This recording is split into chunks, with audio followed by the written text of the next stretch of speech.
পানির ভিতরে ঘাস কাটা হচ্ছে। এই জমিটাতে পানি অল্প, এখনও তেমন পানি উঠে নাই।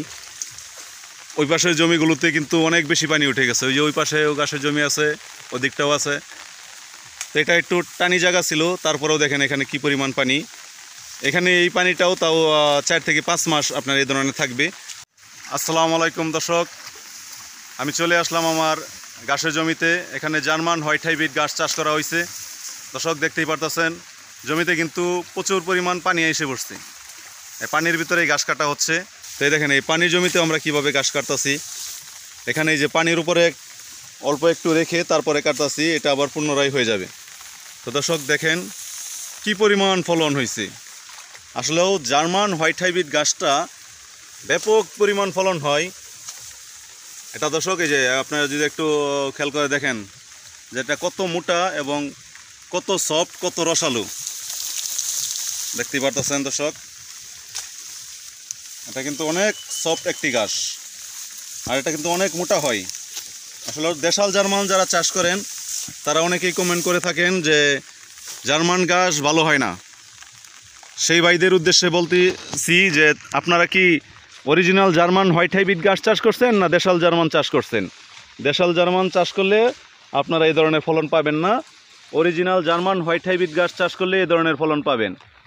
দেখতেই পারতেছেন কানায় কানায় কিন্তু পরিপূর্ণ একবারে ঘাসে জমিতে দেখেন পানি, কিন্তু এটা শুকনো এবং পানি উভয় সময় কিন্তু এই গাছটার ফলন সমানভাবেই হয়ে থাকে।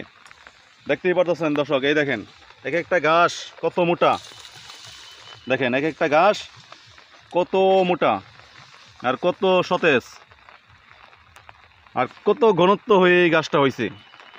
এটা তো অল্প একটু জায়গা ঘাস কাটেন তাহলে আপনার 1 থেকে 2টি গরুর খাবার হয়ে যাবে। তো যারা আমরা 1টা 2টা 4টা 5টা বা খামার আকারে গরু লালন পালন করি, বা 1টা 2টা 4টা 20টা যেই পরিমাণই হোক আমরা ছাগল পালন করে থাকি, অর্থাৎ ছাগল, গরু, মহিষ, ভেড়া যারা লালন পালন করে থাকি তাদের ঘাস চাষ করাটা অত্যন্তই জরুরি। তাই আমরা সাধারণত উঁচু জমির জন্য ঘাস চাষ করি, আর নিচু জমি আমরা ফেলে রাখি। আসলে নিচু জমিগুলো ফেলে না রেখে আমরা যদি এ ধরনের ঘাস চাষ করি, জার্মান হোয়াইট হাইব্রিড ঘাস, এটা মূলত আপনার পরিত্যক্ত জমিতে হয়।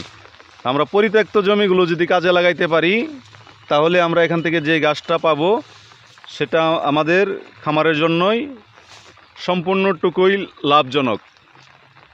দেখেন আমি এখানে কিন্তু অনেকটা জমি এই ঘাস চাষ করছি, আর ফলনটা কী ধরনের হয়েছে দর্শক দেখতেই পারতেছেন। তা আপনি একবার ভাবেন এই পানির ভিতরে যদি এই ধরনের ফলনটা হয় তাহলে ঘাস চাষ করাটা কতটা জরুরি। এই জমিটা কিন্তু আমার ফাঁকা পড়ে থাকতো, তো আমি এই জমিটা থেকে কিন্তু মাশাআল্লাহ এখন খুব ভালো একটা ফলন পাইছি। এখান থেকে আমার গবাদি পশুকে এই ঘাসটা খাওয়াচ্ছি, আর খাদ্য খরচটা কিন্তু অনেকটাই কমে যাচ্ছে। কারণ বাংলাদেশে আপনার যে খড়ের দাম, দানাদার খাদ্যের দাম, সব কিছু আপনি যদি কিনে খাওয়ান তাহলে আপনি খামার করে লাভবান হতে পারবেন না। তাই এ ধরনের ঘাস যদি চাষ করেন আপনার দানাদার খাদ্য কম লাগবে এবং ধানের যে খড়টা আছে সেটা আপনার লাগবেই না।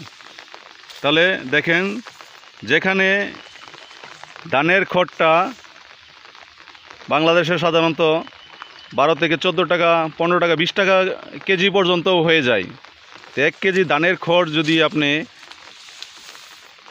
12 থেকে 15 টাকা কিনে খাওয়ান, আর সেখানে যদি আপনি এই ঘাসটা চাষ করেন তাহলে এই ঘাসটা চাষ করলে আপনি প্রথমবার যে খালি চাষ করলেন এরপরে কিন্তু আপনার একটা টাকাও খরচ হবে না, অর্থাৎ বিনা পয়সায় কিন্তু আপনি এই ঘাসটা উৎপাদন করতে পারবেন।